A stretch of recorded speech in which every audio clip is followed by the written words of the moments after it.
You know, I think we get our background and from our family, from our mother and father, a lot of virtues, a lot of advice. Certainly, we respect our parents. So, our dad was what is commonly termed a man that started from scratch and made a good living for his family, to support his family, and he employed a lot of people. I can say that he made sure that both my brother and I, when summertime came, we had a job, whether we wanted to go to work or not, but he made sure. But he was such a wonderful mentor, and he made sure that we learned to do the job correctly, and to also learn from our mistakes, which were quite a few. I'd say about the time I graduated from college, or was about ready to graduate from college, one morning at breakfast he threw out an idea. You know, what are you going to do? Well, I'd love to stay in school, but he said, I think this ready-mix concrete business, there might be a future in it for you, or for us. We started out with 6 trucks and a plant in West Memphis, one plant, and probably had 12 employees tops. Gradually saw an opportunity to move into another market up north in Mississippi County, and doggone it, those principles that our dad taught us about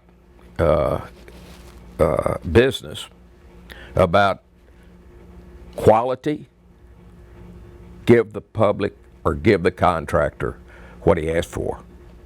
You know, one thing I got to say that you look back and maybe you don't take it, but it soaks in, and you don't really sometimes realize it. But we had a wonderful mother and father, and there was a lot of love in our family. Believe it or not, we all got along. I don't know, but my 2 sisters and my brother, we learned sometimes things, quotes that he made just listening to him and observing, and how he dealt with problems, because anybody in the construction business knows that when you wake up in the morning and go to work, there's going to be problems, and you've got to figure out how you're going to solve them. Sometimes everybody knows this in the business. You get a bad job, it's going to happen. But he always told me to buy the best equipment.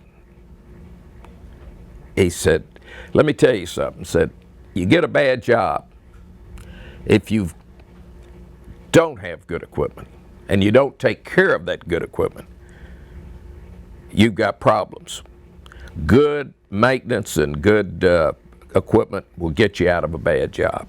So those little tidbits over these many years that I think that he gave his boys has proven just as they were 50 years ago. We have always tried to stay close to our employees. We've had a lot of employees that over the 50 years that have worked as 30, 35 years and retired. I think that's a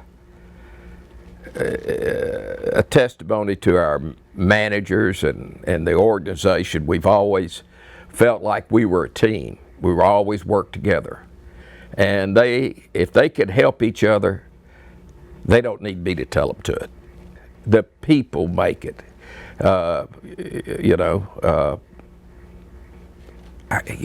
16 plants and an aggregate business that Dan Hogan runs, 200 employees. I can't be there. Keith can't be there. But I want them to know how we feel when they've got decisions, how we like to do it the Razorback way.